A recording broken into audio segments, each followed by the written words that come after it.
Bakit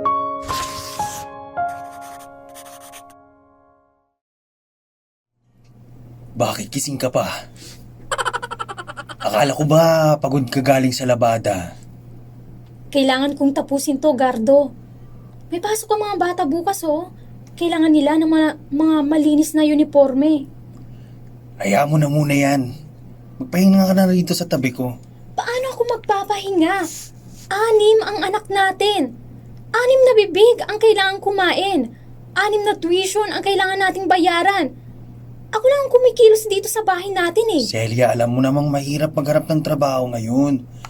Nag-aabang lang ako ng tawag. Ilang taon na ba tayong nag-aabang sa tawag na yan, Gardo? Pero gabi-gabi, ang tawag lang ng mga barkada mo sa kanto yung pinapakinggan mo. Eh, syempre habang wala pa akong trabaho, nagre-relax pa ako. Wow! Ang sarap. Masama bang uminom paminsan-minsan para makalimot sa hirap? Hindi tayo makakalimot sa hirap kung laging alak ang hawak mo. Kinausap ako ni Sir Robert kanina. Oh, araw na namang sinasabi ng matandang yan. Aalis siya papuntang ibang bansa. Isasama niya raw ako. Ituturing niyang tunay na pamilya ang mga anak natin. Pag-aaralin niya sila sa magandang eskwelahan. Magkakaroon sila ng kinabukasan na hindi ko kayang ibigay sa paglalabada ko lang. Eh, mabuti naman pala kung ganun eh. Mabait naman pala yung matandang yan. Malaking tulong sa atin. Pero may kondisyon siya, Gardo. Dapat kitang iwan.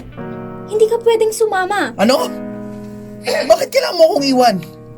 Asawa mo ako, Celia. Alam mo naman nagsimula tayo sa wala. Naaalala mo ba nung wala tayong makain?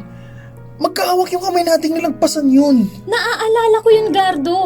Kaya hanggang ngayon, andito pa rin ako sa tabi mo. Pero Gardo, pagod na ako. Pagod na ang katawan ko sa kakakuskus. Pagod na rin ang puso ko sa kakahintay na magbago ka.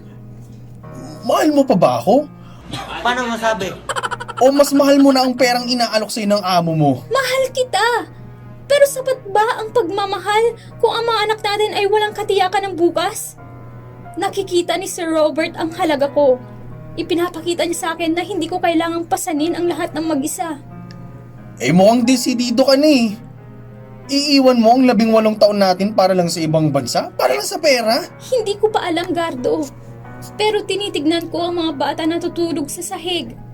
Sa tingin mo ba, kung mananatili ako rito sa piling mo, mabibigyan ko sila ng buhay na mas mabuti sa buhay natin ngayon?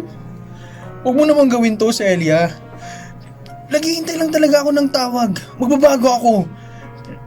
Please, huwag mong gawin sa akin to, Celia. Ilang beses ko nang narinig yan, Gardo. Sa pagkakataong ito, hindi lang ang puso ko ang tatanuin ko. Kailangan kong isipin ang 6 na batang umaasa sa akin. Pasabo si Celia.